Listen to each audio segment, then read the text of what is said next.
Welcome everyone to episode 23, Jumpman Jordan episode of Chat Grapple and Cheap Pops podcast. You know, every time I do that, I want to be more Toddy P. I want to be more Pettingill. I need to channel the Pettingill when I do. Welcome everyone. You know, talk about Toddy P. You know, I need to channel him.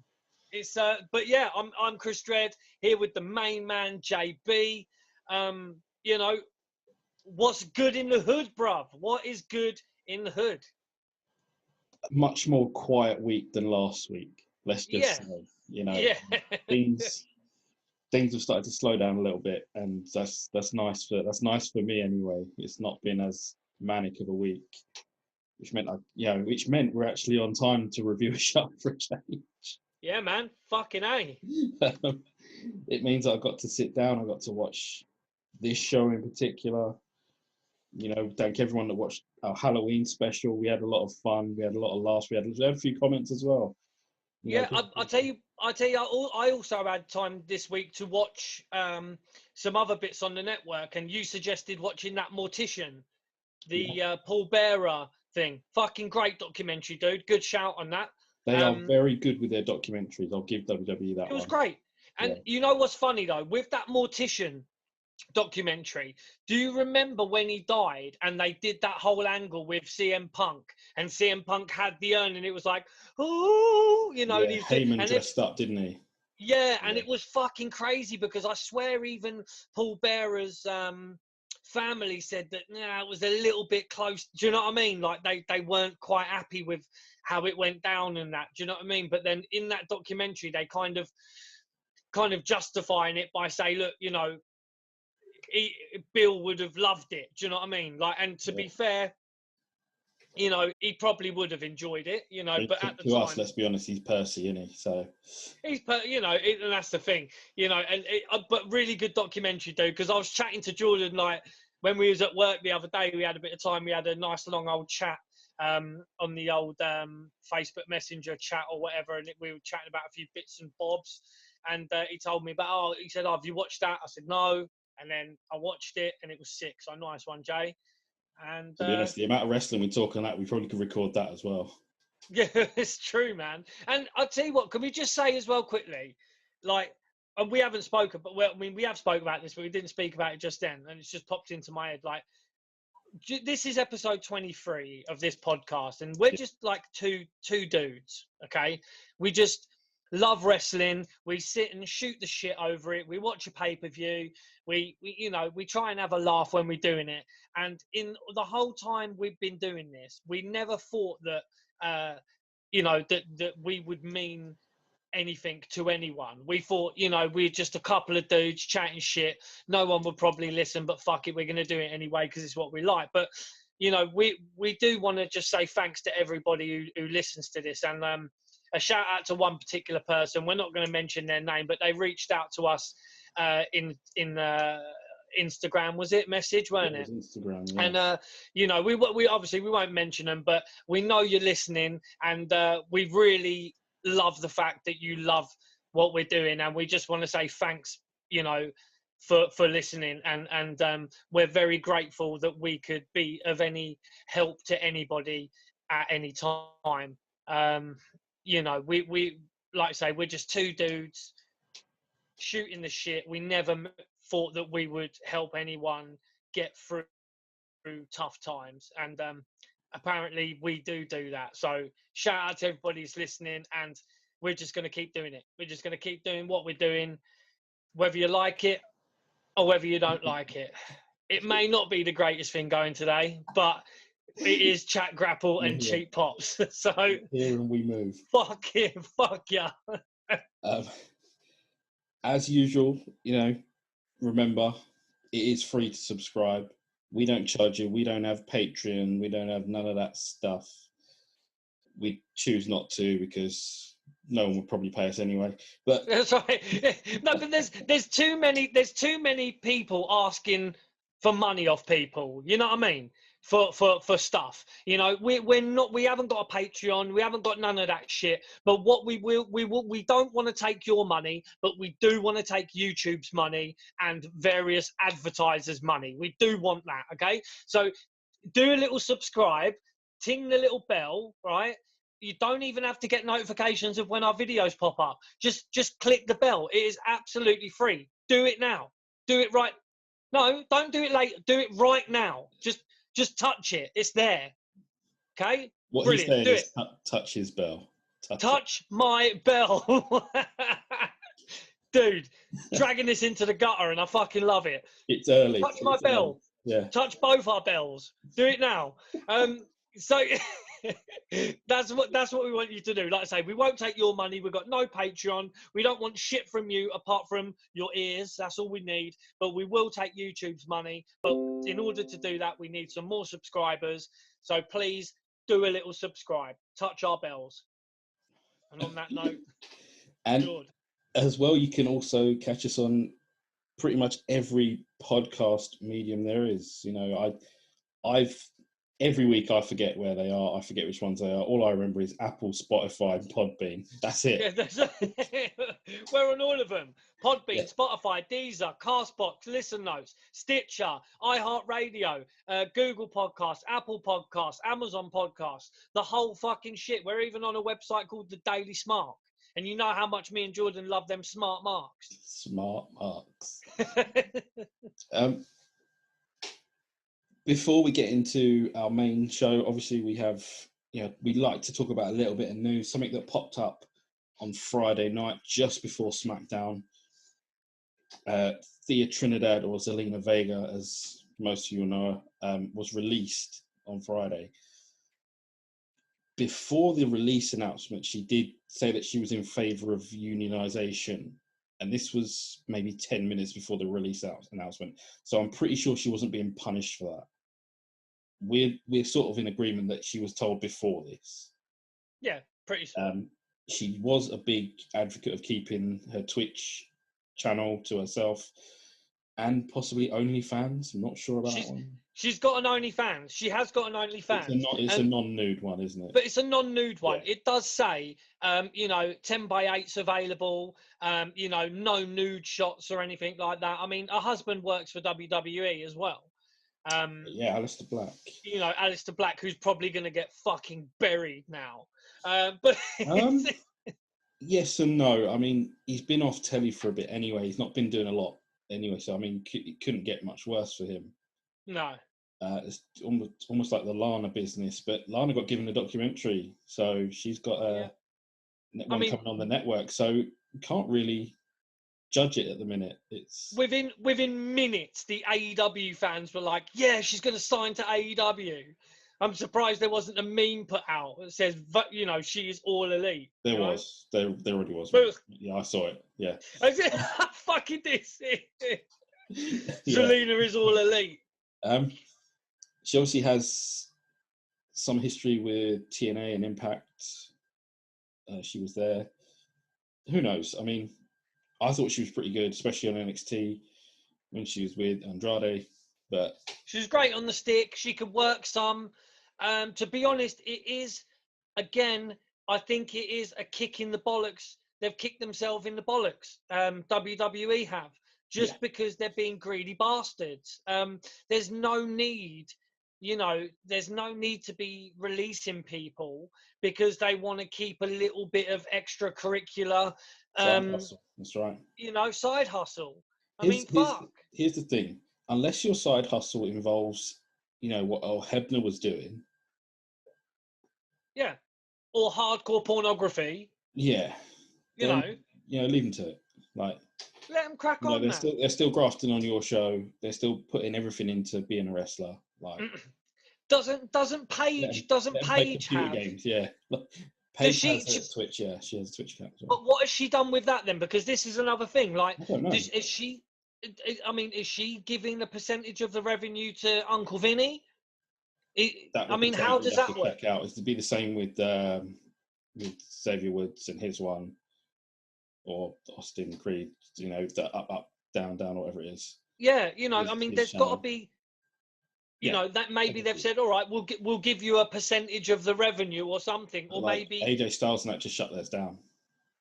Really? Yeah, they just closed it down. They couldn't be dealing with that. But that's fucked, man. That's what we call fuckery. That is what we call fuckery. That is, you know, again, they don't need the money. They don't need the money, WWE, you know, but these guys... Say that, they also, you know, they got rid of Tony Chimmel earlier on in that week.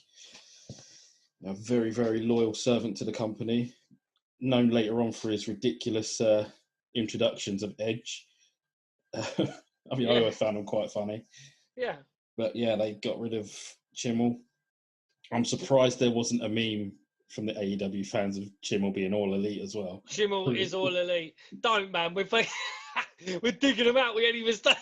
It's early. Yeah, I know. It's early, man. It's early. It's cool. Before we skip on to, you know, AEW, because that is coming up next, it has been 15 years since Eddie Guerrero passed away. Like, and that time's just gone. That's flown. And he's still my pappy. So yeah. I remember we did talk about our favourite Eddie Guerrero matches a little while ago. I'm not going to go over that again. I mean, although I did see, like, I was wondering why, because they were talking about online about it was WWE on Fox, I think it was, on Twitter, saying, you know, best, you know, who could have feuded with the Undertaker that didn't, and it was Eddie Guerrero. Why didn't he feud with the Undertaker? I mean, he would have been. That would have been great, man. I mean, fuck, he you know. Imagine Eddie stealing that hearse. Oh, dude, you know what he could have done? Stolen it, put some hydraulics and that on it. Fuck that. That would have been the shit. Yeah. We don't really talk a lot about sort of like dream fantasy booking and stuff, because that's just not what we do. But I mean, Eddie stealing a hearse would have been something else. You know, we don't talk about dream matches either. You know, like I see it all the time on Facebook groups and on Twitter and that. You know, my only dream match that I would have always liked to see, and I think I'm not the only one to say it, would be Bret the Hitman Hart versus Kurt Angle. Yeah, we have spoken about that. You know, that to me would have been, because those two guys, when they were in the ring, it was always my disbelief was suspended as could be. You know, like when you're watching Bret Hart or you're watching Kurt Angle, it's like, to quote a guy, it was real to me, damn it. Well, I mean, you say that, but there were matches that we never got to see as well. We never got to see Mr. America against Hulk Hogan. We never got to see Mabel against Viscera. These were, you know, big time players. It's true. We never got to see Shanghai Pierce versus fucking... Shanghai Pierce and Tex Slazenger against the versus the Godwins. That would have... I mean, what a dream match is that? Sorry, we're cracking ourselves up. Yeah, I will apologise. We are having some fun here already. We will move on to AEW. We spoke just last week, about not hot-shotting the Moxley Omega Championship match for a ratings bump. We said this, we almost begged them not to do it. Yeah. Don't stick it on Dynamite. Build it in February. Let it do its thing. Like, they're doing it on Dynamite. They can't build shit. They cannot That build... one hurt my feelings a little bit. They can't build nothing. You know what, right? I watched a bit of New Japan stuff and that, you know. And you saw, you know, the Omega Okada feud that they were having years ago. Very good. I mean, how long did that last? A long time. You know, you have to. But the problem is, sorry, I'm going in. It's the ratings bump. That's it. It's a ratings bump, but for fucking what? For 1 week, yeah. 1 week, you might get a higher rating than NXT, but then next week they get it most weeks. It's not really much of a. So why do they need to do it? This is again.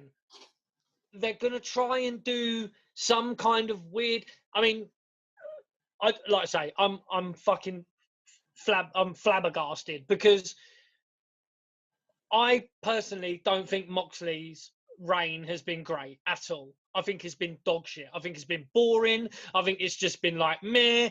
The Moxley marks of AEW have got into the brain of the bookers at AEW, and basically they have just kept the strap on Moxley for who had 6 minutes? 6 minutes, dude. I don't give a shit. Like, and this is the thing. Disclaimer, okay?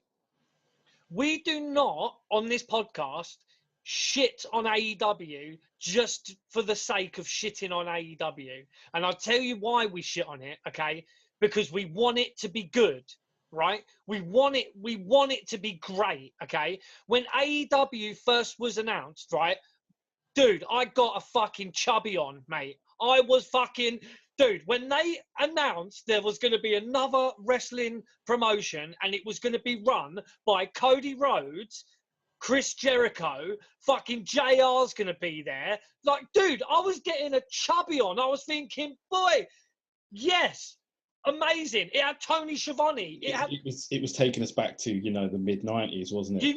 Dude, yeah. I was getting like... Oh, dude, and they're mentioning TNT, and I was getting WCW hard-ons, mate. And it was like, right, well, this needs to be good. This needs to be good. It needs to be done correctly. It needs to be kind of, it just needs to be good, right? And when it started, you can obviously think, okay, teething problems aside, maybe with production, maybe with the lack of talent or whatever that they were trying to bring through their own guys and stuff. But there's talent there. But obviously, you were going to get a botch here, a botch there. You were going to get some ex-WWE guys. You might have got some older talent coming in. But, we know how it is when you're starting a promotion. Like what happened with TNA. When TNA started, bro, Turning Point 2004, okay? You've got that on the bootleg tape, okay? Bootleg tape. Bruv, when you watch Turning Point 2004, you have got Jeff Jarrett, you have got, we're looking at him staring us in the face here, Kevin Nash. You had Scott Hall dressed like fucking Elvis impersonators, yeah?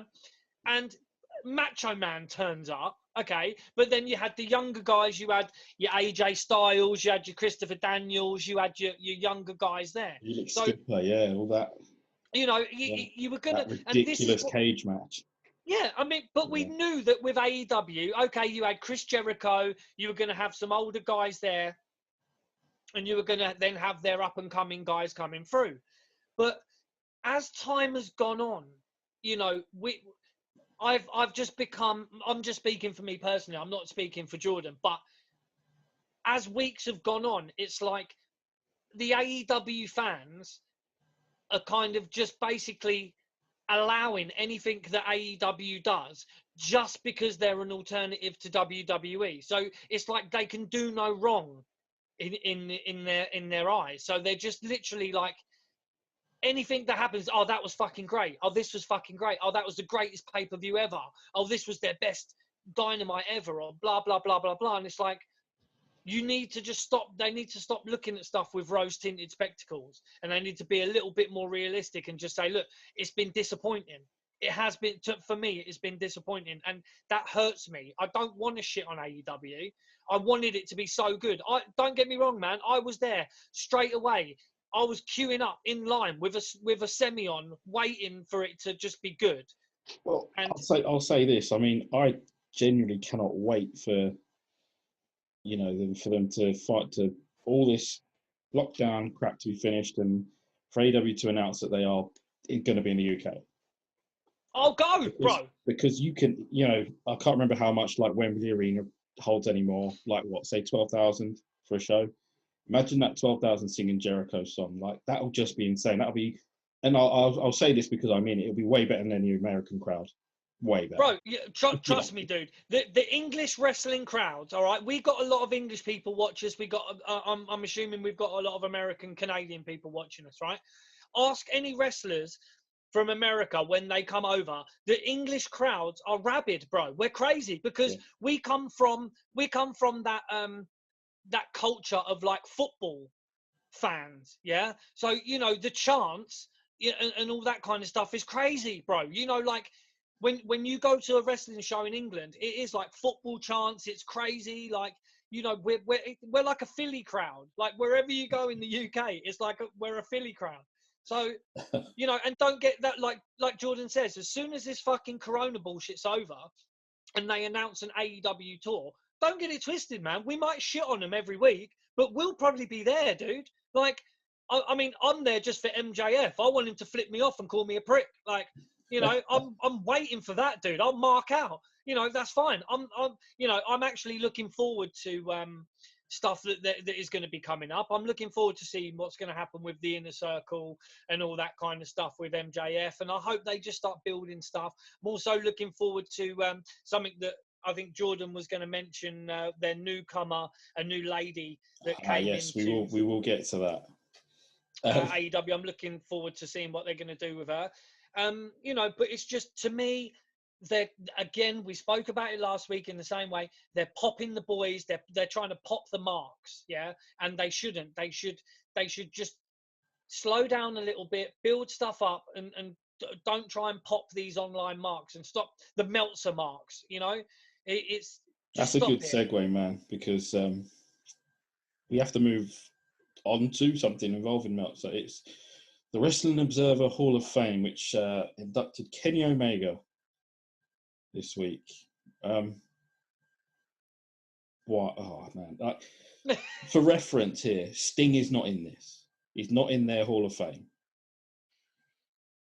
Kenny Omega has just been inducted into it's the Meltzer Hall of Fame. Like, what a joke, man! Like, that's it. Like, I'll let everyone else make up their mind on this. Yes, Kenny Omega is, you know, very good. He's, you know, had some absolute belters in Japan. Dude, he's had some cracking matches in Japan. There are many, many videos on YouTube where you can look at the feud that he had with Okada, and some of those matches are absolutely fucking insane. And even Okada gives him credit and says, look, you know, this guy doesn't give up. He doesn't quit. You know, he's a tough son of a bitch. Yes, he is. He's all those things. You know, but like Jordan's saying, He's come not. on. Why you put him in the Hall of Fame, like, or that Hall of Fame? It's. I'm guessing it's not really a Hall of Fame. It's just probably something to annoy people, just to push some buttons, like. But yeah, that's a joke. But I will quickly jump onto the plus side, you know, and this is definitely a shout out here. Brandy Rhodes, what a fucking promo. Yeah, man, but people were shitting on it as well, dude. Now, this is my main problem with this. People were saying, oh, it felt forced. What's she going to do? Come out there and go, oh, why are you standing there talking? Of course it's going to be forced. She's angry. I read a comment. It's got to be aggressive. Right, I read a comment on an I read a comment, right, on an AEW group, okay? We're talking about Jade Cargill coming out, talking to Cody Rhodes and saying this, and this to him, and then walking off, okay? I will say she called herself the total package, which I was going to laugh a little bit. Dude, but she popped me on that one. Yeah. I popped on that dude hard. I was like, fuck, man, they've got Luger. Where is he? Reference. He's going to come walking in like Mall of America. What's going on? Where is he? But no, she popped me on that one, 100%. But I read a comment on the AEW group on Facebook. And one guy commented, oh, I can't believe Brandy's done that. Come out and started attacking the new talent. I'm like, bruv, do you know this is a fucking work? Like, what the fuck? Like, oh, shit. Okay. Of course. Still real to them. Mate, my brain frazzled on that one. It's like, you know, just watch it for what you're watching, okay? Jade Cargill's come out. She was touching Cody as well, wasn't she? You know, touching his chest, touched his back and all that. And then Brandy Rhodes has obviously come out and said, you know, fucking, she had me at ratchet trifling. Yeah. You know, she had me, and if people don't know what that means, then, you know, Urban Dictionary is there. But, you know, if you're a trifling hoe, you know, you're trying to canoodle, you're trying to fricker with also called a heifer. And she called it heifer. That was the bar. That was the bar. That was it. It was a great promo, and I kind of hope that she brings that sort of fire to the rest of her promos, like especially with Cargill in particular. This could be like you're already invested now. You want to see where it goes next. It's a promo that was so good. You're happy to just go, right, okay, I'll watch it. But do you know what's going to happen, dude? And we're going to predict the future. I hope it doesn't happen, but literally within 2 weeks, you will have a match with them two on Dynamite. I hope not. I hope like the best thing they could do on Dynamite is a mixed tag. What they should do first, maybe, is just build it slowly. Few more promos, mate. Have some more. Fuck, man, we could book it here. Cargill turning up at Brandy's house or whatever. Obviously Cargill's the heel in this at the moment. That's the thing with people in authority; they end up getting booed. So, well. But another thing as well, and this is my last word on AEW, okay? They don't know the psychology is fucked, okay? Because you don't know Healy, Facey, Facey's doing Healy stuff, Healy doing Facey things. They have got it all arse about face. That is my one major gripe with AEW. They almost, they almost turned MJF face during the match against Moxley. That's the thing that really got to me. It's like, Moxley trying to be the fucking tough guy, beating the fuck out of MJF and him just keep coming back. They almost gave MJF a face turn during the match. Yeah, it reminded me of Disco Inferno booking against Dean Malenko. Dude. It's true. The comebacks, man. You know what I mean? It was like fans get behind that. And fans do get behind it, but it seems like the bookers at AEW have actually forgot how wrestling psychology works, because I think maybe they're letting people like Moxley book the matches too much, and have too much input on things that happen. But that's just me. Like I say, I attack Moxley every single week. So I need to just stop. With that, we will take a hop, skip, and a jump towards the Baltimore arena. And we're going to hit the 30-minute countdown show first. Oh, dude, yes. Let's Todd Pettingill in. I just could not believe they gave the man a live mic for almost 30 minutes. And he kept going. Bro, I'm telling you, right? Okay, sometimes Jordan takes clips and puts them on Twitter and things like that, okay?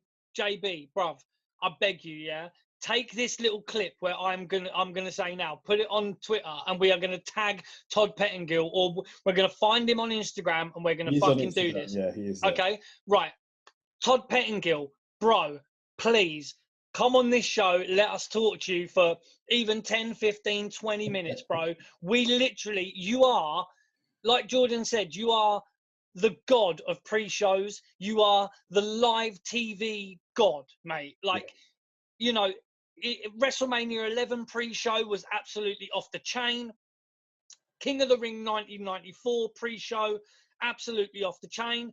They give you a mic for half an hour and you are just spot on. Yeah. Just absolutely rock solid. I'd love to know how many pay-per-views he sold on his own there as well. Dude, I'm telling you, I just loved it, and the fact he was like, yeah, after 30 minutes, when that counter gets to 0, what are you going to see? Yeah. It's like, dude, you're the man. Todd Pettingill, please come on this show. We love you. You are wrestling of a certain era. Yeah, that mid-90s. I mean, he hosted WWF Mania as well and stuff like that. Like, he was... Oh, yeah, Todd was something different. Yeah, like... The Pettingill. This countdown show, it didn't have a lot, like, in with action and stuff. It showed us how everyone qualified. We had a couple of cuts to Johnny Polo, who kept calling him Todd Peckinpah. Yep, it was great. Randy Savage and Vince do some predictions for the King of the Ring tournament. Johnny Polo interviews Mabel, which I thought was quite good. Like, Mabel showed a little bit of charisma here. I quite liked it. I really like Mabel. Mabel's got a good promo in the actual King of the Ring show as well. Yeah. It's That involves Toddy P as well on the show. There's a match that goes on.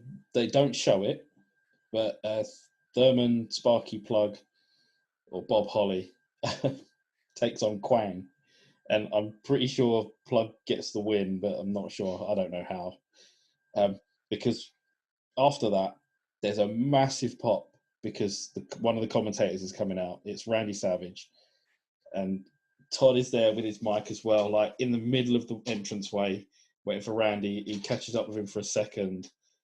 Like, it's a really good countdown show. I wish we could find more of these. It's great. I mean, I'd like it. I'd like it if they put them on the network. On the network. It bugs me. We don't get the free for alls. We don't get the countdown shows. I mean, there's lots of stuff that we could always ask for.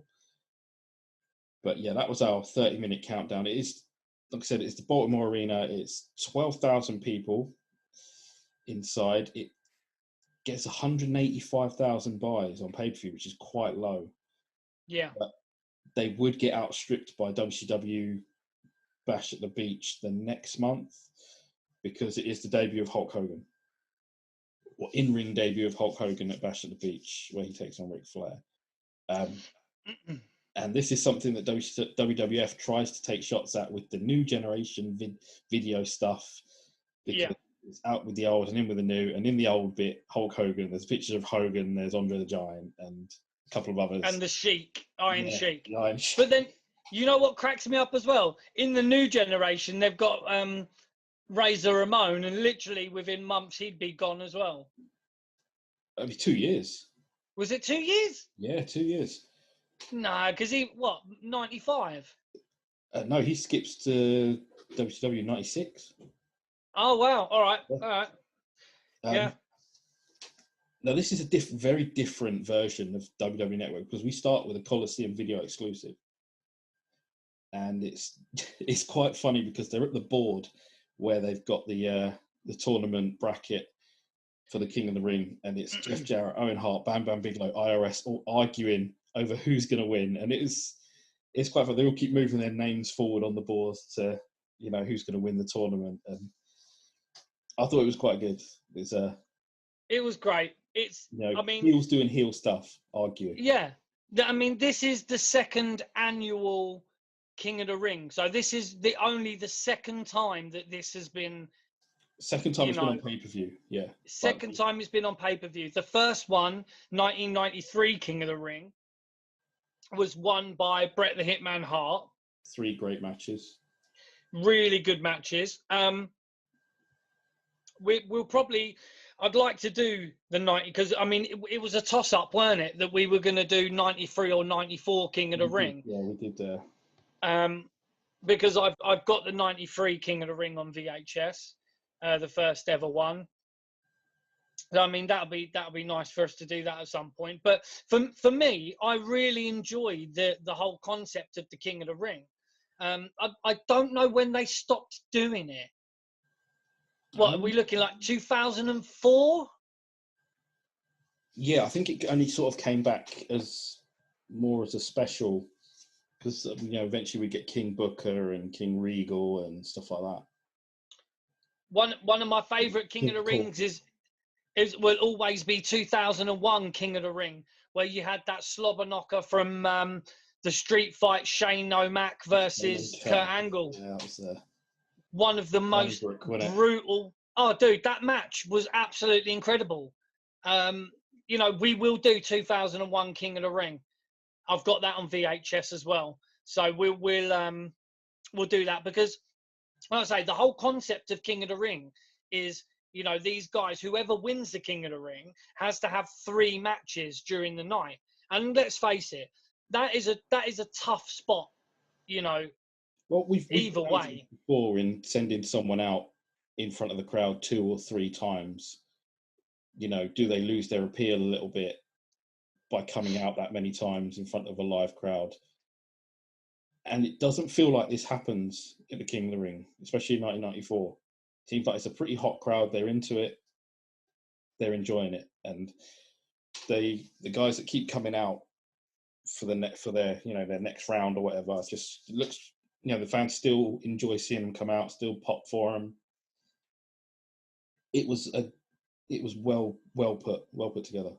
It's good, man. It's good, and because there's some good characters in this. Except for the main event. Really good, really good characters. If I had £1 for every time that Gorilla Monsoon said "Holy mackerel" in this pay-per-view, I'd be a very rich man. Well, yeah, we'll get to the commentary booth at some point because it's something else. It's very weird but funny. Ricky Medlock from the band Blackfoot. Ever heard of him? No. Me neither. Sings the national anthem. And then we cut down to Gorilla Monsoon, Randy Savage, and Art Donovan as our three-man team. Vince was prepping for his steroid trial at this point. He also had a little bit of surgery on his neck. He was away from this show. Art Donovan played in the NFL.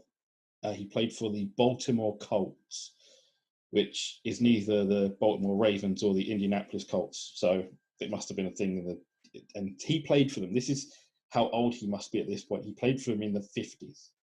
Yeah, I mean, that's fucking crazy. Yeah. So Art Donovan is a bit of a Baltimore legend, but sticking on commentary was a terrible idea. And it had its moments, bro. It had its moments. A few good one-liners, yeah. I mean, it was more those weird botches that you would see on Botchamania and stuff like that they always go to, oh, how much did he weigh? How much does this guy weigh? But he does have some other one-liners in there that do seem to pop Randy a little bit. They pop Randy, man. It's true, man. He pops Randy a couple of times, and Randy's got some fucking great one-liners back to him as well. So just before the national anthem, you also had Todd Pettingill. All praise be to the Pettingill. We had a great intro from Todd Pettingill as well, explaining how the King of the Ring works. Blah blah blah, and it was just amazing. Then we've got the national anthem. Then we cut to Gorilla Monsoon, Macho Man Randy Savage, and Art Donovan, and we get into the first match. Match, yeah. Now this is good. Bam Bam Bigelow with his main squeeze as it was introduced. Luna Vachon, Razor Ramon. Bam Bam was the finalist last year. He lost to Bret Hart in a cracking match. We spoke about Bam Bam before. We spoke about him in one of our first episodes, I think, where he main evented WrestleMania 11. But also he actually pulled the main event together in the first ever Survivor Series in 1987. He did. He was on Team Hogan, and he basically single-handedly fought the last. Yeah, he bumped his ass off, worked his ass off in that main event, which you can see. It needs to get a few more views, our first ever video. So if you go back to our archives, it is the first ever Survivor Series, 1987. Go and watch it back in our videos. But in that, you see in the main event. Tell us if we've improved or not as well since episode 1. Yeah, man. Why not? Go back and fucking let us know if we've got worse. There's some good stuff in this. I really like this match. I've got a little bit of memorabilia, if that's fine. Do it. Hold up. We always love a bit of memorabilia on this show. I haven't got a lot of memorabilia around this time because I don't remember there being much around 94. Right. There was that the time they kind of stopped the Hasbros? Was it like the last season of the Hasbros was around 94? 93, 94, yeah, because it had Ludwig Borger and 1-2-3 Kid, yeah. They're the ones that are kind of more sought after. They're a little bit rarer. That series, those cards. But I'm a huge Scott Hall fan. I love Scott Hall. And Razor Ramon, when I was growing up, I used to love him, man. I used to love Razor Ramon. I thought he was great. And I'm not a huge WWE pop guy.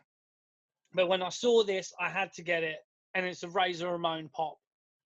Yeah, that's it. Get that closer to the screen.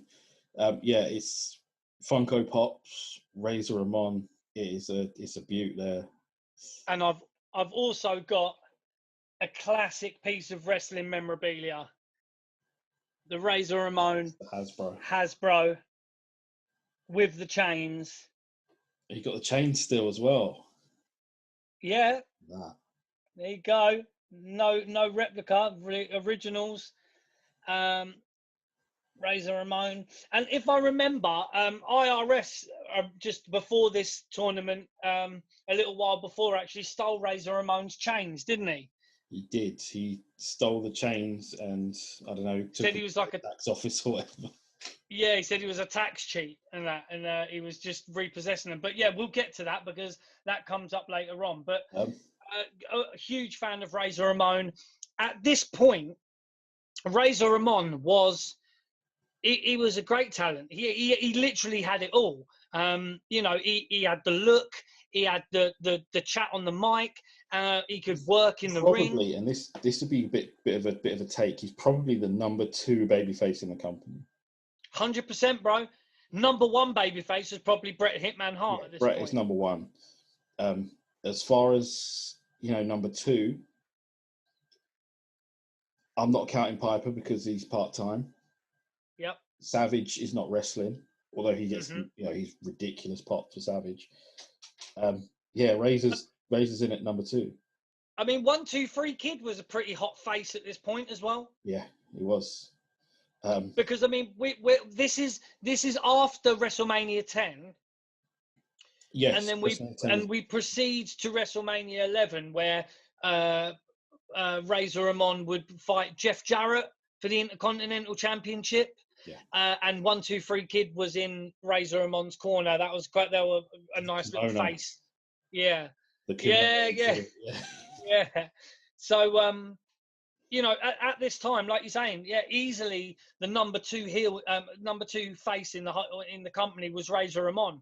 Yeah. Who was the Intercontinental Champion at this time? It was Diesel, wasn't it? Diesel holds the Intercontinental title. Yeah, at this point, it is. That's right. Diesel has it. Bret is champion versus champion, but yeah, like we'll move. We'll go back to Bam Bam and Razor. Bam Bam's in control. He misses his flying headbutt. They're talking about the possibility of a wedding between Bam Bam and Luna. And Gorilla asks Randy if he's going, and Randy just says, "I don't do weddings." Yeah, completely deadpan as well. It's so funny. It's really like, good. Yeah, I don't do weddings. It was, bro. I popped for that, man, massively. Razor in the beginning of the match, Luna's just going crazy in his face, and like, bro, I love Luna Vachon, man. I can't say it enough. You know, real life. Former wife of my favorite wrestler, Gangrel. Shout out to Dave Gangrel. You know, she's just amazing, Luna. When she's involved in something, she gives it 110%. She lives it. Razor toothpicks her, and then Bam Bam goes at him. Art Donovan turns around and says, I don't know if I can watch this. This is pretty brutal. And Macho Man, without missing a heartbeat, right? He turns around and he goes, "Don't worry, just hold my hand. I'll get you through it." And it's just literally without missing a heartbeat. It's the way, and it's one of them things, like I say, Art Donovan, he does say some weird things during the commentary, but he's clearly not up with the product. He's not. He's been brought in, to pop. But at one point, when Shawn Michaels is like, "Oh, who's that guy?" He goes, former Intercontinental Champion. He's one of the best. Like he's like, "Oh, who's that guy? Who's this guy?" Like it was class. It was good. There's big Razor chants in the middle of this match. There's an enziguri from Bam Bam, which is just brilliant. The guy's massive, and he's throwing himself up for them. Absolutely. And this is where I really liked it, because they were wrestling, and it's not like he's got Razor in a torture rack, which Lex Luger's finishing move in the WCW in the late 90s, but the torture rack. But he's also selling that the torture rack is tiring himself out. Yeah. Because he's got Razor up on his shoulders, and it's essentially what, beats him. It was great. I mean, yeah.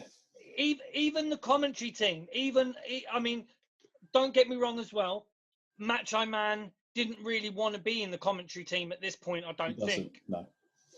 But he was bloody good. I actually really liked Macho Man on commentary, because he would still, because he knows the business and he knows the psychology, and he was still pushing for that feud with Shawn Michaels, and there's a little bit of a nod to it, like later on in the show. But Macho Man on commentary, he's saying, look, it's not a small guy that Bam Bam's got on his shoulders right now. Razor Ramon is not a small guy. And to credit for Bam Bam, he had him up there for ages, dude, ages. And it was a grueling match, this, for both guys. Yeah. Really was. A great match. I thought it was a great match. It's a short match, but it's still a very good one. And that's the thing. Bam Bam goes up to the top for a moonsault. Razor, uses a sort of a one-arm sort of power bomb. He could have probably Razor's edged him. Yeah. Yeah, he hits him with a power bomb and sort of rolls him up straight from that power bomb and gets a 3 count. And it's a good match from two big guys, and I really enjoyed it. Again, like a lot of these King of the Ring matches, especially the first round, they're not very long, but I'm not arguing with it. Pretty good, man. Yeah. And I would implore people as well, go and watch Bam Bam Bigelow, every match you can of Bam Bam Bigelow, because there's very few matches, if any, that you would watch Bam Bam Bigelow and they'll be disappointing, especially the matches in ECW. I'm telling you now, the matches Bam Bam had in ECW, he tore the fucking roof off, man. He had matches with RVD, which were insane. They tore the roof. He tore the roof off most places, and in ECW especially, great stuff. It was a little disappointing, the stuff they had him doing was it WCW at some points? It was a bit. Oh, he became a hardcore wrestler in WCW. Yeah. Like he did work with Goldberg a little bit. Yeah. But Bam Bam, for us, as big men go, as wrestlers go in general, he's up here. We love a bit of Bam Bam. Toddy P, Mr. Pettingill, our chief interviewer for the evening, is with IRS and Mabel, and it's not a great night for IRS on the mic. He sort of stumbles over his lines here. It's funny, but not that funny. And Mabel showing some serious fire and charisma with his M to the A to the BEL. Yeah, I've literally got that written as well. M to the A to the BEL. That is quality. Mabel, this guy, dude, it was absolutely ginormous. Mabel was a fucking unit, dude.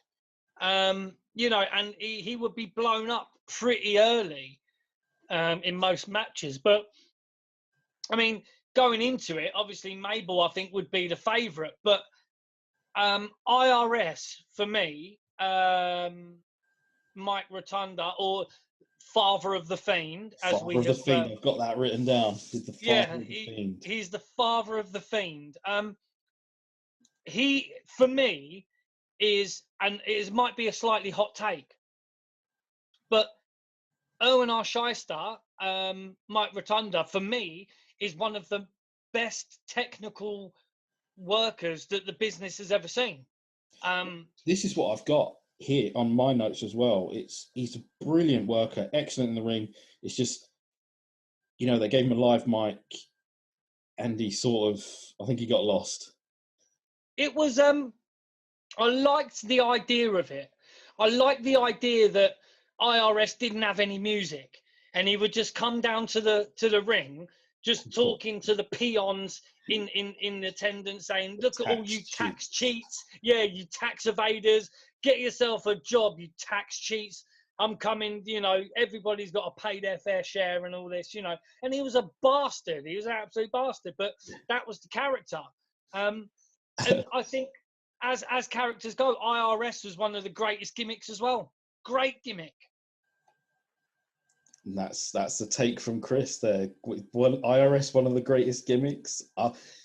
Hit us up on @ChatGrapplePops if you agree. On Twitter. I honestly, Mike Rotunda himself as a wrestler and the IRS gimmick is probably one of the most overlooked people in the business, because he comes from a wrestling family. You know, he's basically spawned from some of the greatest in the business. He's worked backstage with a lot of guys, but himself in the ring was absolutely fantastic. Name someone else with a better elbow drop than IRS, right? Just a straight elbow drop. Elbow drop. Technically, you can't get better. Can't get better. Dusty. Who? Dusty Rhodes.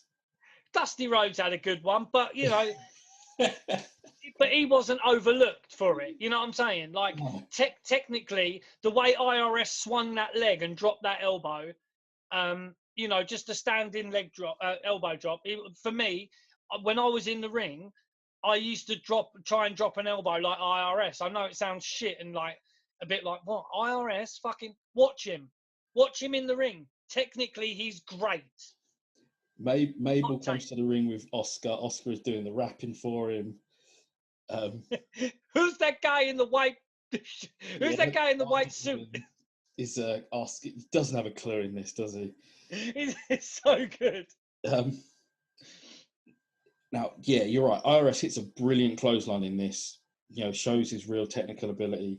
Beautiful. Mabel rolls up IRS for possibly the biggest small package in wrestling history. A big package, yeah. I'm wondering who the fuck called that spot.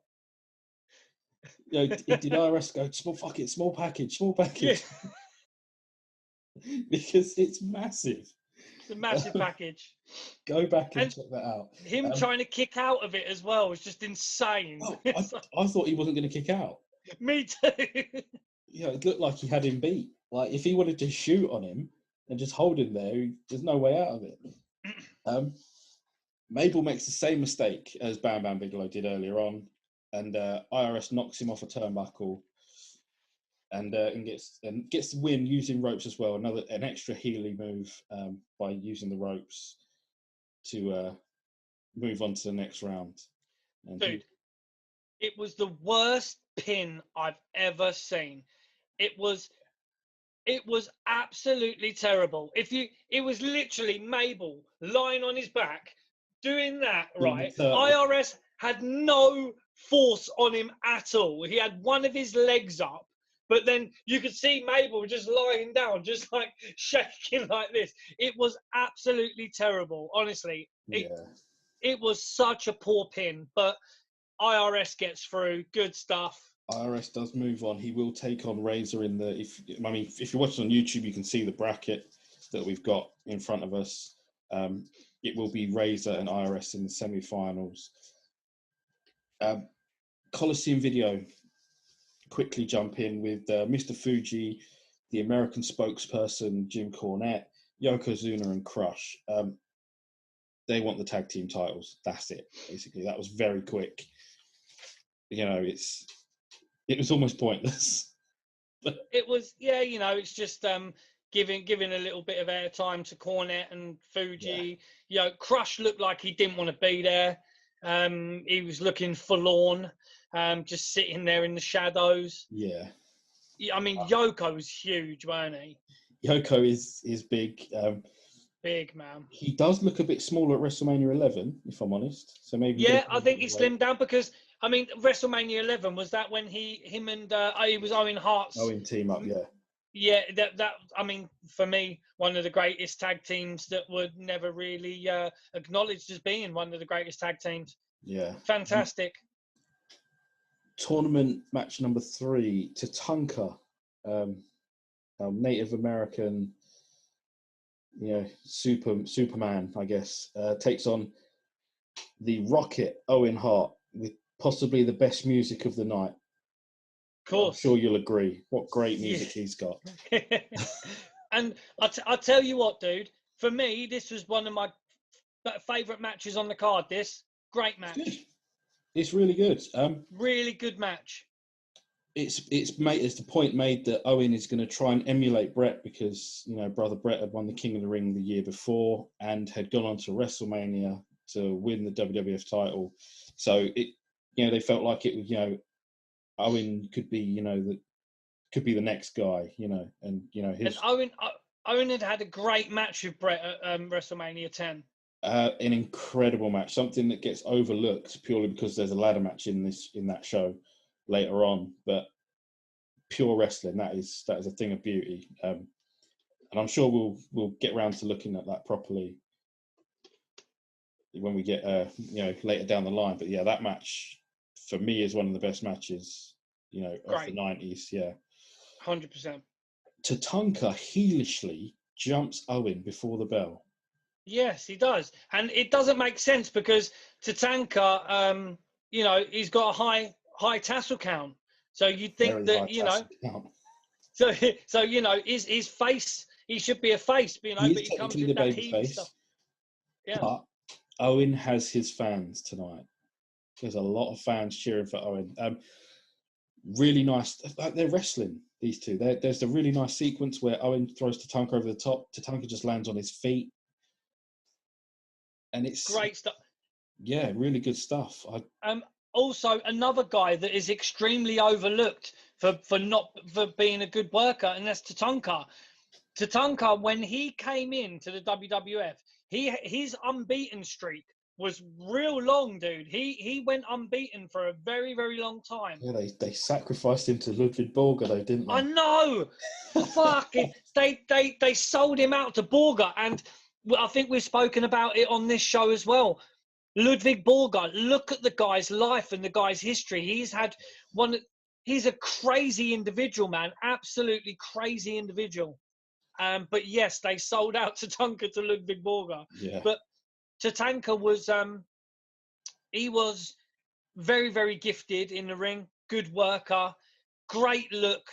Absolutely ripped. Even the gimmick did well. It's fantastic. As it goes, yeah. It was. But it wasn't cultural appropriation, was it? Because he was actually Native American. I'm not sure. I'm not 100% sure on Don't tell me he was just fucking Mexican and they've just said, yeah, just fucking shave your head. I think his name's Chris. I don't think he was Mexican. Yes. But yeah, I mean, it was a great gimmick. It really was. Tatanka was a great gimmick. We get onto a double feature, another bit of a picture-in-picture thing because Razor and IRS are already having a go in the back. You see Razor throwing a punch and IRS is trying to get in there. Because they've already feuded. Yeah, they'd already feuded before because obviously, we were talking about, IRS had taken Razor Ramon's gold, all his chains. Now, here's where I noticed a lot of cheers for Owen, the missile dropkick. Yes, I've got that. Excellent. Yeah. Owen gets on top of Tatanka with that, and he's got a nice missile dropkick off the top, close 2 count. But there is a 3 close 2 counts from Tatanka as well. Yeah. Owen kicks out. It's a really nice back and forth match. Really good. Really good match. Really enjoyed it, man. It's up there on the show itself. It's really good, and I would definitely that would be the one to keep your eye out for if you're going to go back and watch it. But there is a huge pop for Owen's 3 count. The Rocket gets the win, and he gets it in a kind of heely way as well because Tatanka does a move that was invented by our friend Sunset Skip, the inventor of the Sunset Flip. Shout out to Sunset Skip. He goes for the Sunset Flip, but then Owen just leans back, grabs his legs and pulls him and just sits on him, gets the 3 count. And that's almost like how he beat Brett. Yeah, yes, it was. It was. Almost, that's right. great win, and like you say, good pop. Toddy P, our man, Mr. Pettingill, with Diesel and Shawn Michaels. It's not a great interview. I will say that it's one of the worst ones on the show. They talk about the jackknife and how Diesel's going to be champ. Michaels, I mean, they're both playing heel, but Michaels is playing even more of a heel by jumping in front of Pettingill and Diesel and just talking over them, and it's almost like the seeds of a breakup, which is, I mean, still quite a bit away, isn't it? It's still a fair amount away, but I think that's just fucking Shawn Michaels having to get quite possibly Shawn having just to get the limelight, man. Like, he just takes over, you know. And even like I say, we'll talk. There's a Coliseum exclusive right at the end of this show as well. But you know, it's just Shawn being Shawn, just getting involved. You know, they show in the 30-minute pre-show, they show the jackknife on King's Court, where you know, and Brett says, you know, oh, that really hurt and all that. It is something that really. Brett brings it up in his interview. He sells it later on. Yeah, it's really, that one's a lot better than this one that we've just seen. And yeah, it's like I said, it wasn't my favourite interview of the night. It's pretty poor. It's like jackknife. You know, okay, cool. let's get on to our next match, which is Double J, Jeff Jarrett. You know, the man from Music City, against 1-2-3 Kid. And I like this match, but it just was so short. I really enjoyed it as well. I thought it was, I mean, you can't, a lot of people say, you know, they chat shit about Jeff Jarrett, but at this time in W, he was a fucking great heel, dude. You know, no one was hated like Double J. You know, he was. If you remember, I had that controversial take from WrestleMania 11 that Jarrett could well have had a run as WWF champion. He was that hated and could work. So he was a little on the smaller side, but you know, that's where they were going in this sort of era. You know, the strut. A heel Jarrett could have been our champion. Love it, dude. But you could, like you say, you need those extremes of the, you know, of the characters. You need them faces, and you need the guys that people just think, this guy is a fucking dickhead. Like, you need those guys, and those guys make fantastic heel champions. This is why I think MJF still, it gets in my goat that they didn't give MJF a heel title run in AEW, because like you're saying, you know, Double J at this time, he could have had a great heel run as champion. Really could have. It's like I said, this match is so short. Like it sort of bugged me because it could have gone and had a few more minutes. It was, you know, Jeff Jarrett takes charge pretty early, but the kid's got some of those good kicks. I remember someone telling me about their kicks last week. You know, a finger breaker. Last week, I inadvertently, on purpose, called Max, not the Hulk Hogan, a punk bitch for putting his hands up when I did the 1-2-3 Kid spinning back kick on him, and he called me up, and I went, "Hello, mate," and then all I heard was, "Punk bitch." You called me a punk bitch. So yeah, apologies, Max, not the Hulk Hogan. He was saying I didn't jump high enough, which is probably correct. And I got him in the breadbasket rather than a true heel wouldn't apologise, Chris. You know that. That's right. I mean, dude, look at his face. I'm too likable to be a heel. Look at this, man. Come on, I could have been uber face, man. MJF. Come on, son. Shit.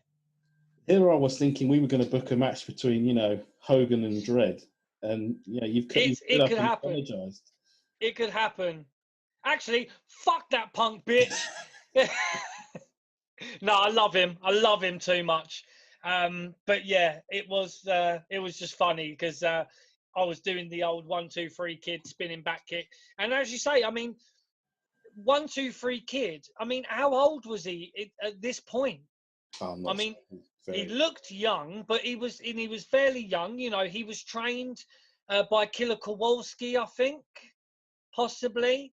Who actually trained Triple H as well. I think China, trained a few of the guys there. Kowalski is not our favourite trainer. Obviously, there is a trainer out there who is, the trainer of all trainers. It is the shout-out time. It is for our good friend Limo Rickshaw out in Tijuana. That's right. Spend a week out there with Limo.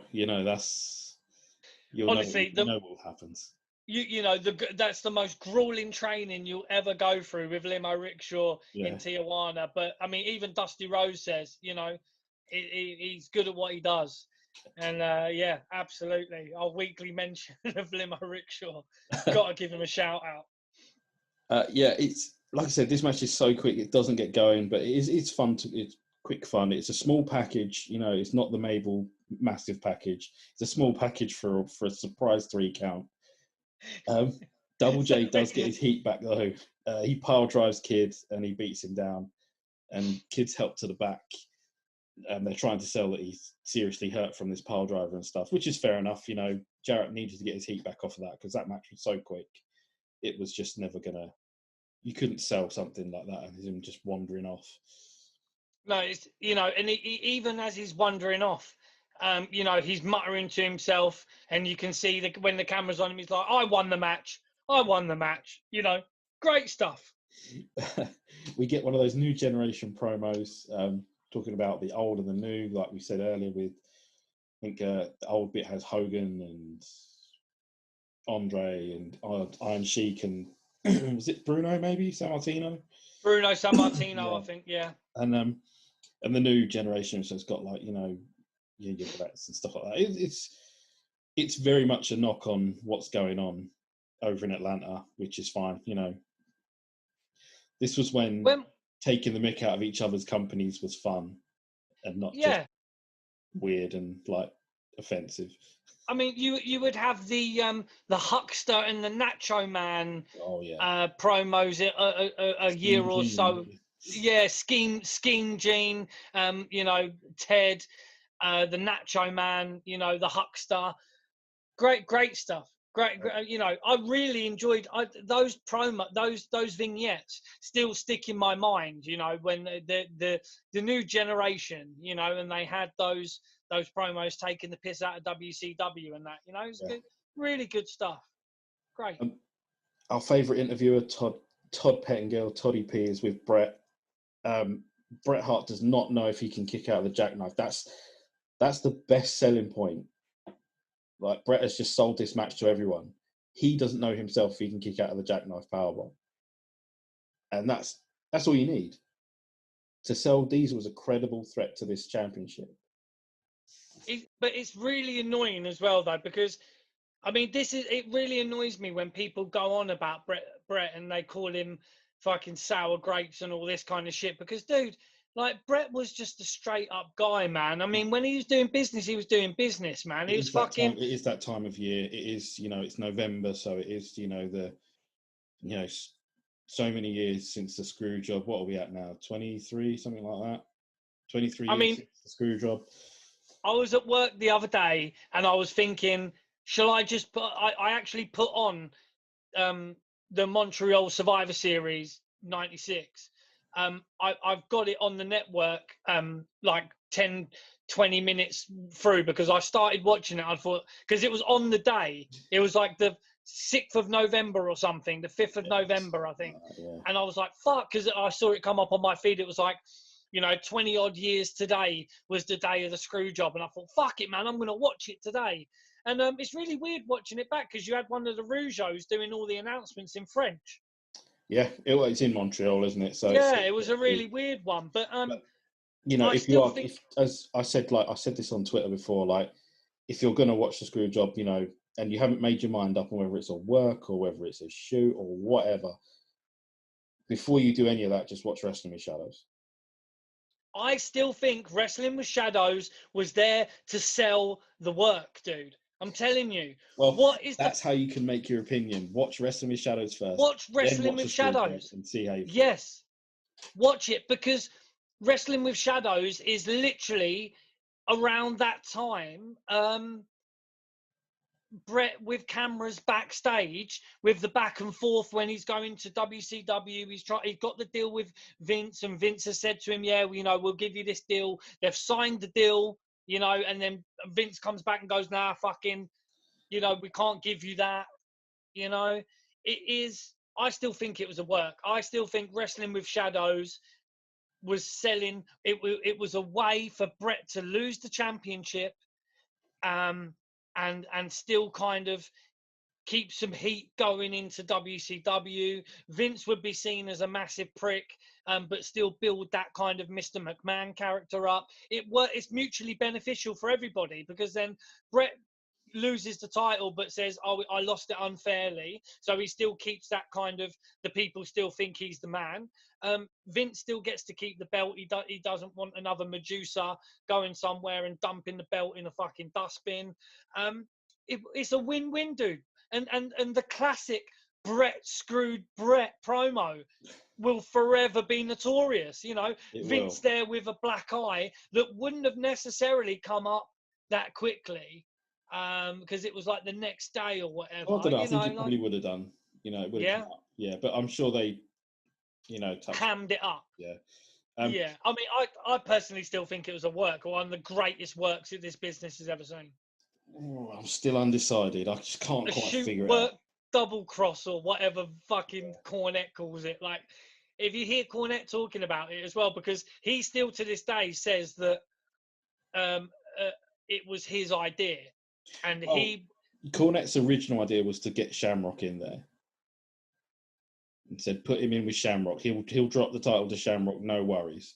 Yeah, and you're probably right. Around '97, I don't think anyone's arguing with Ken. If he wants to beat you, he's going to beat you. That's it. But, and then when they went against that, and then he said that it was the shoot work double cross. Yeah.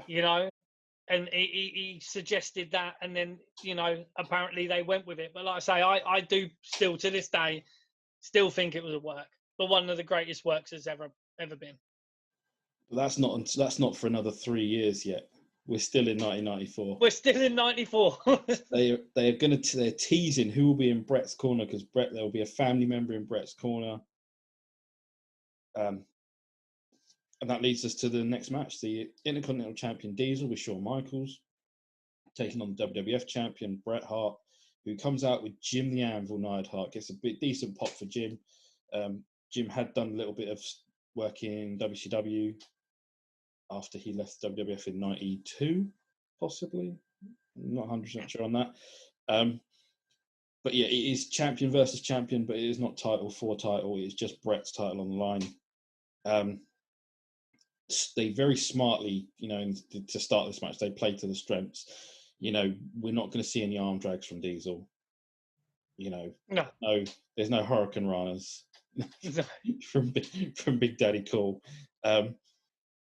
And I thought it was very quick. Brett, using Brett's way, go straight for the knee. Yeah, I mean that was he said in the promo. Yeah. He said, "I'm gonna, Diesel might be tall and big, but when I get in the ring with him, I will bring him down to my size. He will be, I'll drag him down to my size," and that's what he does. Diesel is the exception to the tassel count rule. There's always an exception to the rule. Diesel's tassel count is extremely high, all the way down the sides of the trousers, but obviously he's not a babyface.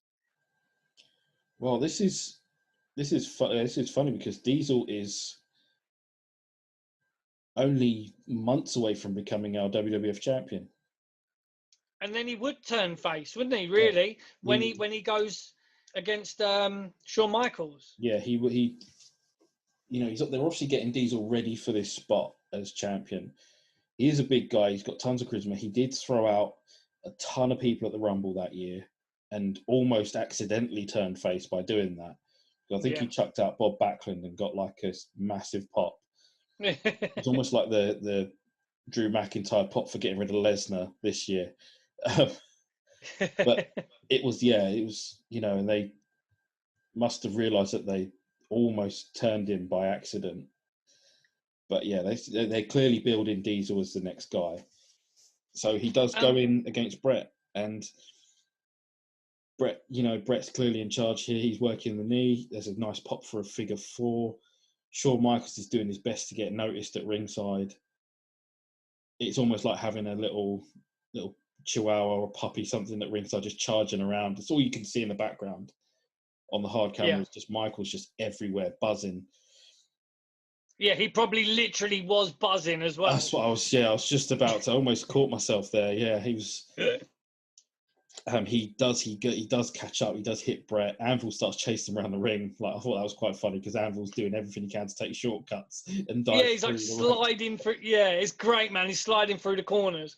You know what's funny? On this VHS cover, if people are watching us on YouTube, you can see this VHS cover. Diesel kind of looks like that Oz character from WCW. You remember? That's one of those matches we never saw. We never saw Oz and Diesel. We never saw Oz and Vinny Vegas. That's right. Vinny Vegas, you said how much you liked him. Like, he would have fared pretty well against Diesel. The size thing was pretty close. That's right. But yeah, he's got that crazed look in his eye. He has. It's crazy. There's no one shouting "Welcome to Oz" like every 2 seconds. There's not an old man with a monkey. That was Kevin Sullivan, That was Kevin Sullivan with a mask on. Any of our new listeners that has no idea what we're talking about, it is a review of an old WCW show where Oz makes his debut. Good God, man, that was something else. Go back in the archives and watch it. One of our WCW shows. I can't remember which one it was. Was the debut of Oz? I think it was a Super Brawl or something. That was actually where Scott Hall met Kevin Nash. That show. Possibly, yeah. I think they talk about it in a shoot interview. They said, "Where do you first meet?" And it was the debut of Oz. Because he was the Diamond Stud, wasn't he? He was the Diamond Stud, yeah. He was working with Paige at the time, yeah. It was one of those ones where the VHS had loads of matches cut off. Yes, we did talk about this. Yeah, they did cut a lot of matches on that one. Loads of matches off. Luckily, they don't cut any here because Coliseum Video are not Turner Entertainment. Fucking A, man. Brett misses a plancher at ringside. HBK, Shawn Michaels with one of the like lamest bitch slaps I've ever seen, where he just taps Brett's face. Yeah, it's fucking ridiculous. There's a really bad ref bump. It looks like it looked really choreographed. It looked really bad. Yeah, ref bumps. Is it? I'm gonna just stick it out there. I think ref bumps are the worst. They have to be done correctly, dude. They have to be done correctly to almost as bad as Billy Silverman's one from last week, where he was laying in the wrong position, Stinger to try and tell him to shuffle over, and crazy. The heat between Bret Hitman Hart and Shawn Michaels. A lot of people say that a lot of it was down to Sonny as well. I mean, and not just the fact. Yeah. Later on it might be coming up 95, 96. But as greats go in the ring, I mean, Bret the Hitman Hart and Shawn Michaels are way up there, aren't they? Really. If only they could have got along. Imagine. I mean, the matches they had together when they didn't really like each other. Imagine if they did get along and the matches they could have had. Well, that's it. I mean, they had that match at Survivor Series 92, which was excellent. Did they have an Iron Man match, wasn't it? 60 man? 60 no, that was WrestleMania 12. Yeah.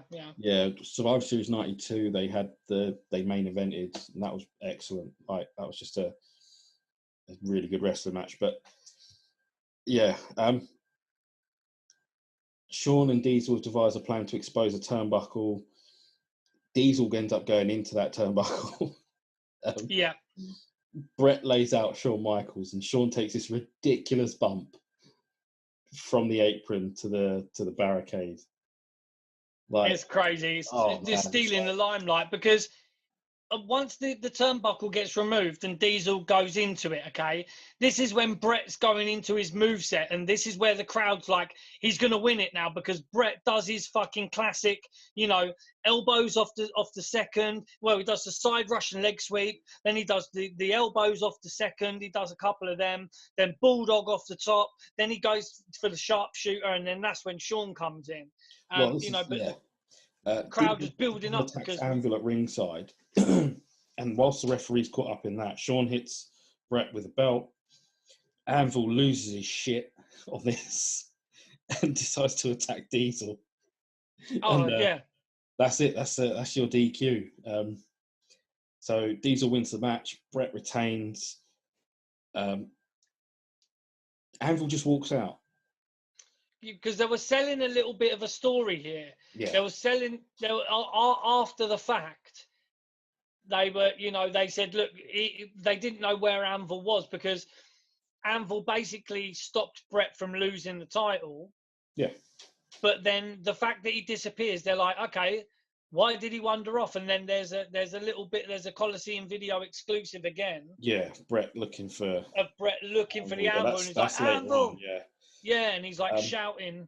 Savage, interestingly, calls Bret Hart the greatest of all time. He does.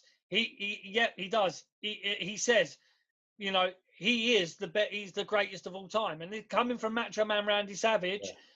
Yeah. An interesting line. Yeah, it's great. Todd is with Uncle Jerry, or Jerry Lawler, if you like to call him. Has a few one-liners, calls them Baltimoreans and stuff like that. It's like Jerry being Jerry. It's not a great promo. I don't just dog Jerry out every week. I do have some nice things to say about him later on, but it's not a great promo. Like, Todd's been shafted here. I think he's been given another dead promo. You and Jerry Lawler. It's got nothing to do with WrestleMania. Absolutely nothing to do with WrestleMania 24 in 2008 when he refused to sign something for me. Nothing at all. Nothing to do. I don't know where you get this info from. I know it's got. I'm just saying. I just want to clear it up, just in case people might be listening and might have heard that story before. Uncle Jerry, him dogging out Jerry Lawler has nothing to do with that whatsoever. No. It's purely because the stuff he says in the 90s now is very, very off color. It's crazy, isn't it? There's it's funny actually. Another little segue talking about Jerry Lawler. I was listening to an Ivory shoot interview, right? And she's talking about the time when the cat and that came in and all this kind of stuff. And basically the cat would end up marrying Jerry Lawler or not? I think it was his wife, yeah. And she was saying, magically, she's in the ear of all these people, Jerry Lawler, and then, next week this is happening and that's happening, and it happens. Yeah. It happens, but Uncle Jerry, especially when the cat and that kind of era of WWF, he was just puppies was just constantly being spoken about. But it's a very, very interesting shoot interview, though. Ivory, very, very interesting. Very good. I love a shoot interview. You got to love a shoot interview. We all do. Semi-final number 1. Razor Ramon and IRS, they'd had a little bit of beef backstage earlier on during someone else's match. Yeah. Yeah. It was in the Double J and the Kid match. Yeah, Double J and Kid, yeah. Tatanka and Owen. It was Tatanka and Owen, sorry. Yep. They're beefing, they're still arguing, so their semi-finals up next. IRS again on the mic has a bit of a rough one. It's just not worked out for him tonight. They should have stopped giving him the mic after the first match, but they insisted he carry on with it. He does take a heavy bump over the top rope. He goes flying. Razor's using his tie, using IRS's tie. He should have. I think Randy says he thought it was a clip-on at one point, but again, this match just seems very short. Yeah, I mean, it could have. Before but I mean, you know it, maybe they, they just don't want to make them that long because the guys are having to go however many matches, And before you know it, there's a Razor's Edge. It just feels like it came out of nowhere. Yeah, it was very quick, this match. It is a Razor's Edge for the win. I've not got much for this because it literally, I just said back and forth and then out of nowhere, Razor's Edge. Yeah, and then they quickly skip on to Brett looking for Anvil, shouting like, where is he? Shouting Jim. Yeah. And then we get Todd again. Todd is with nobody because they don't know where the 1, 2, 3 kid is. And I'm guessing they're sort of teasing that he might not show up for his match with Owen, which is semi-final number 2, which is up next. Owen comes out. 1, 2, 3 kid does make it out. Yeah, they do give him a couple of seconds before he comes out. But the baseball slide drop kick that Owen does before Kid gets into the ring, brutal. Oh man, it's unbelievable. Yeah, and these two, for me, this is my favorite match on the show. Great match. Really enjoyed it. Really, really good stuff going on. They're putting together some great wrestling. Owen does a great splash. Yeah. Yeah. They thought they had a 3 count on a Northern Light suplex from Kid on Owen, but Owen almost to the split second puts his foot on the rope. It is almost. It's really thin. I think it's really good. It's and it's a really good match. Again, not very long, but you sort of notice that there is a theme in the tournament matches. It's not like WrestleMania 4 where the tournament matches went on forever and you end up with almost 5-hour show.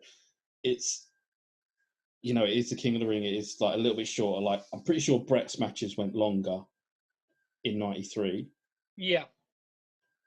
But that Northern Light suplex in particular, everyone thought it was 3. People cheering and celebrating. But Owen did put his foot on the rope at the perfect time. Beautiful. There was. Go on. Yeah, and then there's this the powerbomb counter. It looks like Kid's going up for a Hurricane Rana. Owen power bombs him, puts him in the sharpshooter. Yeah. And great stuff. Yeah, what a really good match, really good fun. I would definitely go. If you're going to skip stuff, definitely don't skip that. I would say this pay-per-view itself it's a really good one. It's a good one, dude. It's there's very little to skip through apart from maybe the fucking main event. But itself, I mean, it was really enjoyable, really, the whole tournament. And like you say, this was one of the greatest matches on there. It's there's some good reversals and chain wrestling stuff, some good 2 counts. Excuse me. Some good 2 counts. Some good stuff going on. Really, really, really good match. Really worth a watch. There's Coliseum video with Roddy Piper. Roddy just says it's time to fight. There's not a lot more. He does sort of veer off on Jerry, but again, if you're going to skip anything, it's anything to do with Piper and Lawler. Yeah, it's not. It wasn't a good build. It wasn't. He was trying to be a bit of a comedian with it because he starts talking about, if you watch the pre-show, you can see that Jerry Lawler brought out, and you might even remember it, guys, is the scrawny kid who actually does an excellent impression of Rowdy Roddy Piper. Does this guy have a name? Because they don't mention his name. No, I tried to find it as well, and I couldn't find out. But the way he does the accent, the little laugh, he does a bloody good impression of Roddy Piper. And he talks about, and even Roddy Piper, he says, that kid you got out, he's done a really good job. I'd actually give him a job. You know, and he talks about there ain't no good kings or whatever, and then he talks about Rodney King and Don King. Oh God, yeah. I know, and I was just like fucking Ichnay on the fucking, you know. Not the Rodney King, yeah. Yeah, you know, fucking hell, Piper. He couldn't help himself, man. Jesus. We always talk about this, like, Piper's always on that borderline of fucking. He was very, he always cuts it very fine, doesn't he? Like, yeah. Which is probably part of the appeal for some people. Yeah. I think he gets he so did close to the edge, but never quite jumps on. Yeah, that's right. I mean, to be honest, it wasn't a bad promo. It was all right. It was, you know, for me, I watched it and I was like, actually, it was quite funny. And it was, you know, people hadn't seen Piper for a couple of years. He would later end up in WCW, though, wouldn't he? A few years after this. Yes, he would. What was it? 96, 97. 96, yeah. And he would have that fucking that team that would try and take on he had like the team of misfits, basically. Well, he's still got to have his Hollywood backlot brawl. Yeah. So it would be nice. Yeah. Like, you know, that was a decent thing. But him and Goldust. Yeah. Tag team titles are on the line next. It's Yokozuna and Crush with Mr. Fuji and our American spokesperson, Jim Cornette. I love saying that. Head Shrinkers, Samu and Fatu, who are with Alpha and Captain Lou Albano. That's a lot of people at ringside. A lot. And now this is funny for me because a lot of people, you know, talking about how great it is, you know, Roman Reigns taking on family. And long before we had the tribal chief, Roman Reigns, beating up his poor cousin Jey Uso, we have Rikishi, Fatu, and his cousin Yokozuna going face-to-face, toe-to-toe in this match. But then with his uncle, Afa, on the outside. Yeah. I've actually got, right, for this specific section, I pulled up the Samoan dynasty of pro wrestling, okay? And you have got, you know, this is the beginning or the middle, basically, of where we are today with, you know, the Usos, Jimmy Uso, Jey Uso, Roman Reigns, Rosie. You know, you had the Tonga Kid, Tama, Rikishi, Umaga was from that other generation. You know, you've got Yokozuna, Black Pearl, Samu, Manu, you know, Sika and Afa, you know, were the original Samoans.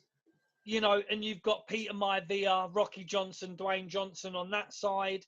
You know, this is you know, this is why I paused it for a second just to write it down, like, because it was, you know, you do realize that Yoko and Rikishi or Fatu in this, are cousins, and it's like, man, they're playing that out now as well. Yeah, like, dude. Jey Uso and Roman Reigns, like, but yeah, it was funny because, you know, Yoko's massive, but Rikishi's not. Fatu is not he's not a small guy, but you know, Yoko just dwarfs him. I mean, Rikishi would get bigger in the later years, wouldn't he? Yeah. Fatu, but I mean, as contributions to the wrestling world, you know, the Anoa'i family it's crazy, dude. You know, Rodney, rest in peace, Rodney, aka Yokozuna. He actually died in the UK. He did, yeah. Died in the UK. You know, very, very sad, because I actually believe that Yokozuna was one of the most gifted big men in the business as well. You know, what he could do. He was incredible. Even in this match, he was bloody good. He was doing bits in this match as well. Like, and they did the headbutt spot as well, which I thought was quite funny. Great. Because they hit Yoko with a double headbutt after no selling headbutts on themselves, and Yoko takes that bump through the middle rope, which he takes a couple of times in this. But it's a great bump that Yoko does, isn't it? That one through the middle rope. But also, Crush is actually born in Hawaii. Is that right? Brian Adams. Not sure if he was born there. I know I swear on his Wikipedia it says. Okay, yeah, I'm not. Yeah, I'm not actually born in Hawaii. I actually thought it was just a work, but on his wiki it says he was, but maybe maybe he's just fucking edited that himself. But it actually says on there that he was born in Hawaii, so we're gonna run with that. Fuji hits Fatu with a flag. He gives him a little jab in the back to get involved. Now, something that always pops the crowd is a Yoko leg drop. Oh yeah, because it's massive, isn't it?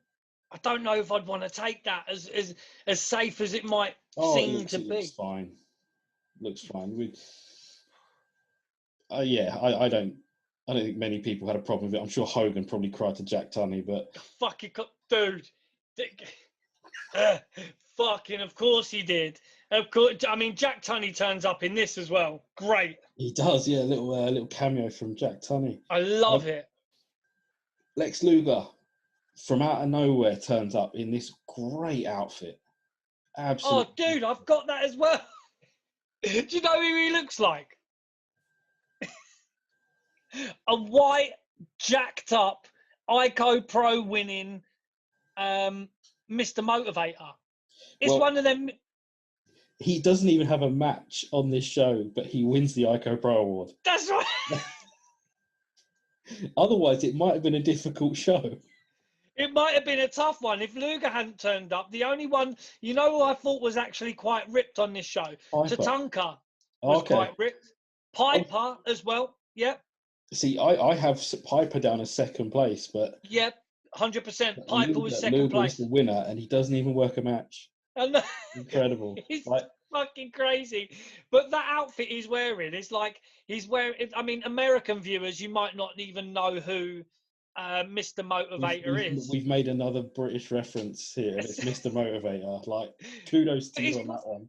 But he's wearing, like, puffy white socks and Timberland boots with, like, a long-legged singlet thing. Incredible spandex, yeah. Oh, it is amazing.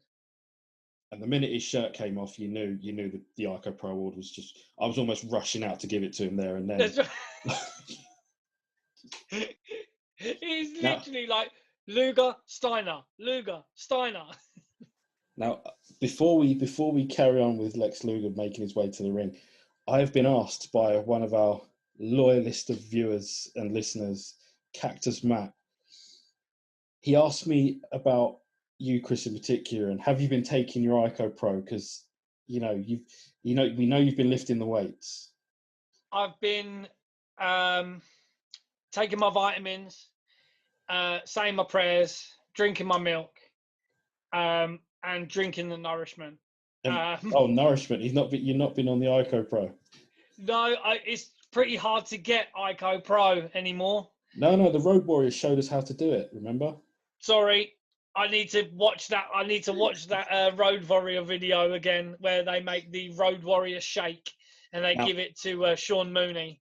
I'm wondering if we could get that video to go viral of Chris drinking a Road Warrior shake. Oh, it's like Hawk, like eating the raw eggs and just literally taking a whole egg and just literally just eating it straight in. And animals like, are you eating raw eggs again? But no, crunching the shell, savage. So, yeah, Lex comes out and just distracts Crush really, and Fatu hits him with a thrust/super kick, and maybe this is why Crush looked so forlorn earlier on, because he was doing the jump. Maybe, yeah. Yeah. If I'm honest, looking back at this, it wouldn't have surprised me if they stuck the belts on Yoko and Crush, because they were a bit of a unit together. Crush was this like anti-American thing, and Yoko was the Japanese heel. Yeah. Terrible. But Lex and Crush go at it as well in the ring after the match. Like I said, Luger wins this ICO Pro Awards for sure, without even working a match. That's how good he's getting at this. That's right. Todd Pettingill is with Owen Hart. Owen calls Brett a loser for losing his match tonight, and he wishes Stu a happy Father's Day. Oh, it's so funny. It's a great little promo. If you've not seen much of the mid-90s stuff, it's not, I mean, in some ways it's not difficult at all because we're selling it already, but it's just how great Owen Hart is in that time period of like 94 to 98, 99. Like, he's just excellent. Especially in 97 when they start doing that Hart Foundation stuff and he's like technically feuding with Bulldog as well. Like, there's no other way to just get it. Owen Hart is just excellent. Yeah, I mean, he's like his heelish ways are just too funny to ignore. Great stuff. He's even heelishly wishing his dad a happy Father's Day, which is just class. So good. It's really good. It's not the main event. Sorry, it's the tournament final, King of the Ring final. Razor Ramon and Owen Hart. This is I'm thinking it's the 5th time we've heard this incredible music of Owen Hart's. Yeah. Possibly the greatest theme music in all of wrestling. He slaps Razor Ramon twice. It's an interesting match because looking at it, you're sort of thinking Razor's going to get his time here. Yeah, it's to be honest, they were really selling it like it was going to be Razor's time because Art Donovan had picked Razor from the beginning. They were very complimentary of him on commentary, on Razor in particular, saying he lost the Intercontinental title to Diesel. Winning the King of Ring would be a great boost. I mean, there's no title shot on the line here either. It's not like an automatic, winner of the King of the Ring gets the title shot. That would come the next year. Yeah, I mean, I think they were building up Razor as well for title runs. I mean, how long had Razor been in the company? I mean, Razor Ramon and Diesel, those two guys, Scott Hall and Kevin Nash, I think made the biggest impact in WWF, and they were only there for a very, very short time, really, both of them. Razor joined in 92. And he was gone. He would come in 93, and they'd both be gone in 96. So for guys that were there like 3 years, yeah. I mean, how big an impact did they really make in WWF history? You've really got to give it to them, whether you love them or you hate them. Scott Hall and Kevin Nash, they really did make an impact in WWF in a very, very short time. I mean, Razor plays his part in ladder matches and stuff, and Diesel does have a run as champion. I have a question, and I'm sorry I've written this down, because we're talking about Razor. Did Shawn Michaels have a ladder match with himself, or are people overlooking Razor on that? Oh, they're 100% overlooking Razor on that. You can't. I mean, people do joke and said, Shawn had a match with a ladder, and he was just there. But it's not something we talk about. Yeah, it's something we've kind of glossed over. But yeah, I mean, you fucking hell, man. Razor Ramon is a great worker. And he worked. It's a dance. It's a dance, and I think because Shawn Michaels is so, let's just say, overly dramatic about things, right? He's the king of the oversell. It may at times seem like he's wrestling himself. Yeah. But he is that damn good that he probably could wrestle himself, and it'll be, I'd probably buy it. But you do overlook people do overlook the fact that Razor Ramon was involved and that he was great. You know, he was great too. Really was. There's a absolutely beautiful chokeslam in this match. You know, Razor would use the chokeslam from time to time, and he uses it on Owen, and it's so damn good. Yeah. But again, this match very short. Really good match, but very short. Yeah. Yeah, because Jim the Anvil would make his way to the ring, and he would. I mean, I don't think it's a double cross because you sort of expected him to help family. But he does come out, he does lay out Razor with a big clothesline. And again, I'm not seeing it as a heel turn or anything because it's technically family. Yeah, I think they were then implying that he only helped after this. And the fact that he disappeared, they were saying, well, he only kept the belt on Brett, so then Owen could then beat Brett for the title. Yeah, because one big flying elbow later, and we have our king. They then, Owen Hart is the winner. He is our new king of the ring. That him and Anvil then hit Razor with the heart attack. Yeah, that Brett and Anvil would use in the 90s. That was another calling card that actually said it was a double cross on Brett though, because he did leave Brett to get beaten up, bro. He just left him. He let him keep the title, and then he fucked off and let him get battered. And we get to the coronation of our new king with Todd Pettengill, and at the side, like we said earlier, Jack Tunney is there. He's probably fielding complaints from Hulk Hogan whilst he's there, though. He's probably on the phone to him. Did you miss that? There was some "We Want Brett" chants. There was. When Owen and Anvil were giving Razor the heart attack. But then Ray Rougeau, before the coronation, Ray Rougeau is with Bret the Hitman Hart backstage. Bret is disappointed, yes. Yes, and he says, look, we've got a new king, and it's your brother Owen. And he just says, I've got absolutely nothing to say. I'm in shock. No comment. And it's just, this is, for me, the best coronation of a king in the ring. It's hilarious. It's fucking amazing. I love it. Every second of it.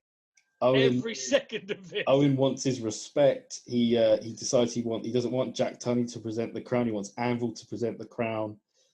He makes Todd Pettengill get down on one knee. I was a little bit confused as to where that was going. It's just so good. He's like, I don't want this. I don't want Jack Tunney. Like, the way he does it is just so amazing. He's just like, I've just won the King of the Ring. You will fucking do what I tell you. And he's just like, get down on one knee, Pettengill. Get down on your knees. He gets rid of the rocket gimmick, and he will be now known as the King of Hearts, which takes him, stays with him. Dude, it's the King of Hearts. He's he would be the 2-time Slammy Award winner. Even though he stole one of them, it's like, it's so good. Like, he's there and he's like, my first proclamation of king is I will now be known as Owen Hart, the King of Hearts. And it's like you say, it is like the evolution of the character, and let's not forget, Jim the Anvil Neidhart and Owen Hart were like High Energy, weren't they? New Foundation. New Foundation. Sorry, High Energy was Coco Beware and Owen Hart, weren't it? Yeah, High Energy. Oh Lord. High Energy, bruv. Let's not forget High Energy. And Owen would take this to a title match at SummerSlam.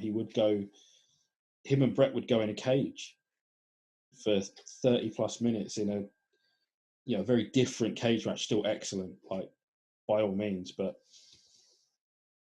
it carried on the family feud, and I mean, you're right, it's the evolution of a character. He's no longer going to be the Rocket. He's the king, and again, even being a heel, he's still being hilarious. Loved it. For me, I was absolutely cracking up every time I watch this. I love it. It is just, he knows how to work the crowd. He knows how to do it. You know, even him there, his face when he's got the crown on is just, you know, he grabs a set, and you know, Anvil as well when he's putting the crown. Yeah. You know, it's amazing stuff. That is how you work. That is how, you know, 90% of the work ain't done in the ring. I You know, really wish that we could say that was the end of our show and that we could, you know, talk about it next week and stuff. mm-hmm. It wasn't the main event, which, No. you know, is annoying because much like when we had to take our medicine with Hogan and Warrior 2 last week, we've got some pretty vile medicine to take now in this main event. It's Jerry Lawler and Roddy Piper. Need a lot of sugar to make this medicine go down. Oh, Jesus. Yeah, that's a good one. I like that. Lawler comes out and cuts a pretty shit promo. Again, Baltimoreans. Again, I remember that one. He talks about the brats in the children's hospital because Piper was going to be donating his money. Or winners' money, yeah. They're still a thing to the children's hospital in Toronto. There is a big pop for Piper. You know, he is a big star. He is a movie star. You know, he talks about They Live and stuff like that in his promo. From Glasgow, Scotland, he's billed from. I'm not having that. Yeah, everyone knows he's Canadian. Yeah, the bagpipes come out for him. He brings out the impressionist from Raw. They say, you know, they come here to, you know, what is it? Kick ass. He's come here to kick ass and chew bubble gum, and I'm all out of bubble gum, man. Yeah. Now, this is why I say Piper is pretty jacked here. He's you know, he for me is second place. It's not close, but no, he is definitely second place though. He's absolutely ripped. I've got it here. You know, Piper is ripped, absolutely ripped. You know, and it's not often you're going to say Roddy Piper wins second place in the ICO Pro Award, you know, competition. Yeah. Sadly, he came up against Lex Luger, who didn't even work the show, just turned up for a minute. Didn't even break a sweat, and he still walked home with the award. You know what I mean? That's Luger. Skill. Yeah, that's skill, mate. This should not have been anywhere near the main event. This is something that, I mean, I took a quick listen to our main podcasting pals over at Something to Wrestle with Bruce and Conrad, and they talk about this show in particular. And despite all the talk of the new generation, this is the oldest main event in pay-per-view WWF pay-per-view history, with Piper being 40 and Lawler being 44. Again, if they're pushing new generation, this should have gone on in the middle of the show. If they're pushing new generation, 100% they should have had King Owen be the end of the show. We understand completely why Brett and Diesel did not go on last, because they had a story to tell. Yeah. But yeah, Owen and Razor could have gone on last. They should have gone on longer, because this match felt like it was a bit of a forever match.